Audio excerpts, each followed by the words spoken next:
खरं तर या सगळ्या गोष्टी बघितल्यानंतर माझ्यासारख्याला सुद्धा आश्चर्य वाटतं, कारण का आदरणीय दादा जेव्हा इथं निर्णय घेत होते तेव्हा खाते वाटपसुद्धा व्हायचे आणि त्याच दिवशी संध्याकाळी कोणाला कुठलं खातं मिळालं आहे हे सांगत असायचे. महाविकास आघाडीमध्ये जेव्हा सुद्धा तिथं फॉर्म झाली होती तिथंसुद्धा क्लिअर कट होतं की कोणाला कुठलं खातं मिळणार. आता BJPची एक पद्धत आहे की कोणाला कुठलं खातं द्यायचं आधी कदाचित सांगत असेल की हे दिलं जाईल आणि नंतर एकदा निर्णय घेतल्यानंतर मग बघूया आपण नंतर काय होतं. आणि जेवढी भांडणं दोन पक्षामध्ये लागतील तेवढं BJPचा फायदाच आहे. त्यामुळे खरं तर आश्चर्य वाटतं गेले 10 दिवस झालं तरी खातं दिलं गेलं नाही. विषय एवढाच आहे की या सगळ्या गोंधळामध्ये सामान्य लोक फार अडचणीत आहेत. तिथं अनेक असे प्रश्न आहेत की जे सुटत नाहीत. शेतकऱ्याचे असू द्या, कष्टकऱ्याचे असू द्या, युवाचे असू द्या, त्याच्याकडे कुणीच लक्ष देत नाही. ही गोष्ट अतिशय दुर्दैवाची आहे. सगळे आता दिल्लीतून सूत्र हलतं आहे, पुन्हा खातेवाटचं कुणाचं त्याच्या अगोदर तिथंच ठरायचं. म्हणजे दादांना ही अपरियता दिसली का? नाही, तो त्यांचा विषय आहे. याला काय टर्म देतील ते देतील.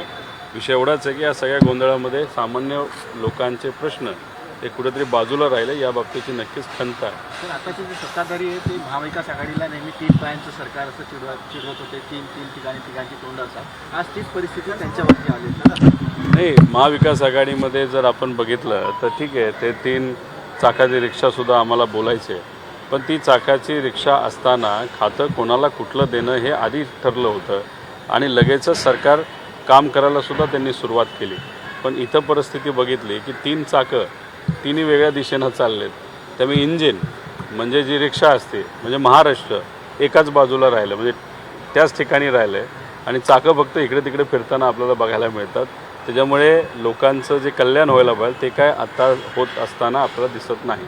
2 दिवसापासून मंत्रिमंडळ विस्तारची चर्चा सुरू आहे. नेमकं अजून काय दिसत? ती चर्चा तर करावी लागेल ना. त्याशिवाय पलीकडे असणारे आमदार शांत तरी कसे बसतील? अशांतता खूप मोठ्या प्रमाणात आहे. याची जाणीव आम्हा सर्वांना आहे की कोकणातला एक आमदार भांडतोय, मराठवाड्यातला एक आमदार भांडतोय. या भांडणामध्ये सगळं वाटोळं त्या ठिकाणी चालू आहे. त्यामुळे या सगळ्या भांडणाला कुठंतरी एक 4 दिवस थांबा, विस्तार होतोय, 4 दिवस थांबा. आता हे 4 दिवस थांबत तर वर्ष निघालं ना, तर अजून 1 वर्ष फक्त घालवायचं आहे. तर बघूया आता विस्तार कधी होतोय, काय होतंय.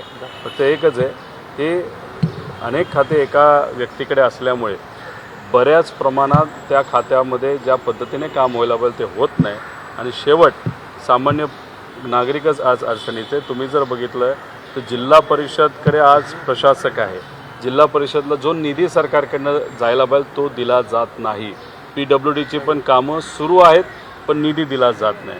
12% निधी फक्त दिला गेला.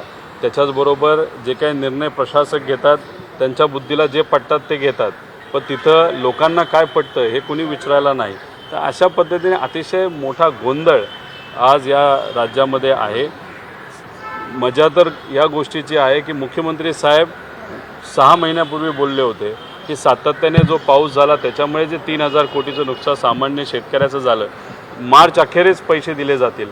आता मार्च अखेर कुठला हे विचारायचं फक्त आमचं राहिलं होतं. आता 2 मार्च जवळ आला तरी पैसे लोकांच्या हातामध्ये आलेले नाहीत. कांद्याचं जे काही अनुदान मिळालं पाहिजे ते मिळालेलं नाही. त्यामुळे आणि त्याच्यात आमदार निधी म्हणजे आमचा जो निधी असतो 5 कोटीचा जो निधी आहे त्यालासुद्धा आता टप्पे पाडण्यात आले. आम्ही लगेच कामं देऊ शकत नाही.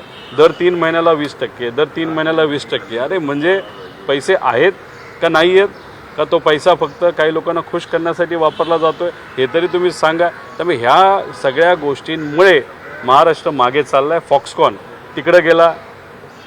प्रामाणिकपणे सगळ्यांचीच इच्छा होती, फॉक्सकॉनची सुद्धा इच्छा होती महाराष्ट्रात राहावं. गुजरातच्या इलेक्शनला गुजरातला नेलं, फॉक्सकॉन गेलं पळून. आणि काल त्यांनी स्टेटमेंट दिले नाही आम्ही अजून आहोत. मग आता ते आहेत तर त्याचा प्रयत्न करा ना महाराष्ट्रात आणण्यासाठी. युवकांचा कुणीतरी विचार करा का सगळे युवकांचं फक्त वयच विचारतात. दादा सडेतोडपणासाठी प्रसिद्ध आहेत, परंतु आता कुठेतरी दिल्लीच्या नेतृत्वामागे फरफटत जावं लागतं असं वाटतं का? ज्या प्रकारे सध्याचं विस्तार असू दे किंवा खातेवाटप असू दे हे पाहता नाही, दादांचा स्वभाव बघता कुठे ते फरफटत जाणार नाही. योग्य वेळेस योग्य ताकद ते दाखवतीलच. फक्त ती ताकद दाखवत असताना आमच्याबरोबर राहून पुढच्या 5 वर्षामध्ये ते जर महाराष्ट्राचं प्रतिनिधित्व करू शकले असते त्याचा एक वेगळा आनंद आम्हा सर्वांना नक्कीच असता. सर हिंदी में जानना चाहते हैं, जिस तरीके से कैबिनेट एक्सपांशन नहीं हो रहा है, पोर्टफोलियो की मांग की जा रही है, लगातार मीटिंगों का दौर चल रहा है, उसमें कहीं ना कहीं महाराष्ट्र की जनता देख रही है कि हमारे साथ न्याय नहीं हो रहा है। डेफिनेटली न्याय नहीं हो रहा, क्योंकि महाराष्ट्र के ऐसे बहुत सारे प्रश्न हैं जो प्रलंबित है, उसके बारे में कोई बात नहीं कर रहा, क्योंकि अभी बहुत जगहों पे बारिश हुई नहीं, टैंकर अभी तक चालू नहीं हुए, मतलब समर तो गया, समर में टैंकर चालू नहीं थे, बहुत जगह पे प्राइवेटली टैंकर हम सबको लगाने पड़े, अभी भी बारिश न होने के कारण टैंकर अभी भी चालू है, 50% पेरनी वहाँ पे हुई है। अभी ये जो सिचुएशन है वो बहुत डेंजरस सिचुएशन है। और दूसरी बात, फॉक्सकॉन गुजरात का इलेक्शन होने के कारण वहाँ पे गया, वहाँ से अभी वो वेदांत के साथ नहीं है, तो फॉक्सकॉन वापस लाना चाहिए, बड़ा प्रोजेक्ट है। और 2-3 साउथ कोरियन कंपनीज़ हैं, उनको इंडिया में आना है, उनको हम इनवाइट करना चाहिए। कोई बेरोज़गार युवा के बारे में कोई सोच नहीं रहा। और दूसरी बात, अगर आप देखें डीपीसी या जो भी फंड सेंट्रली स्टेट लेवल पे जो सेंट्रली सैंक्शन किए जाते हैं उस डिस्ट्रिक्ट के लिए, वो अभी तक आए नहीं। तो महानगर पालिका को फंड नहीं है, नगर पालिका को फंड नहीं है, नगर परिषद को फंड नहीं है, जिला परिषद को फंड नहीं है, और आज बहुत सारे प्रॉब्लम्स है, लेकिन उस प्रॉब्लम्स के बारे में कोई सोच नहीं लग रहा। अभी जो चर्चा चल रही है किसको कौन सा मिनिस्टरशिप मिल रहा है, उसके बारे में ज़्यादा चर्चा चल रही है, और मेरे को मंत्री पद मिलता है नहीं मिलता है उसके बारे में ज़्यादा चर्चा चल रही है। तो लोग ये खुले आंखों से देख रहे हैं कि ये जो चर्चा है सिर्फ सत्ता, पावर, कुर्सी उसी के लिए चल रही है, लेकिन जो लोगों का प्रश्न है, लोगों की जो अड़चन है, उसके बारे में कोई बात नहीं कर रहा। सीएम और डीसीएम के लगातार रात भर मीटिंग चल रही है, घंटों मीटिंग चल रही है, इस मीटिंग्स को आप कैसे देखते हैं? अगर वो मीटिंग कोई धोरण लाने के लिए या पॉलिसी डिसीजन जिससे लोगों का हित हो और उनके प्रॉब्लम सॉल्व करे, उसके लिए आप 4 बजे भी मीटिंग ले लो या दोपहर में मीटिंग ले लो, वो इम्पॉर्टेंट है। लेकिन अगर आप सिर्फ जो डिसाइड हुआ है उसके हिसाब से आप नहीं जा पा रहे हो, या मंत्री पद नहीं दे पा रहे हो, या मिनिस्टरशिप के लिए किसी की नाराज़गी है, उसके लिए आप 1-1, 2-2 बजे मीटिंग लेते हो, उससे जो कॉमन मैन है उसको क्या फ़र्क पड़ता है? आप 10-10 दिन ले रहे हो मिनिस्टरशिप देने के लिए। आप अगर देखें तो 1 साल हुआ कि बहुत मिनिस्टर्स के पास बहुत सारे खाते हैं, तो उसके कारण एक व्यक्ति इतने खाते संभाल नहीं पाता, तो उसके कारण जो न्याय होना चाहिए उस खाते के माध्यम से लोगों को, वो नहीं हो रहा। इसलिए मीटिंग 1 बजे लो या 10 बजे लो या कभी भी लो, महाराष्ट्र के हित की हो तो हम समझ सकते हैं, लेकिन कुर्सी या सत्ता के लिए अगर मीटिंग ले रहे हो उससे हमको क्या फ़र्क पड़ता है?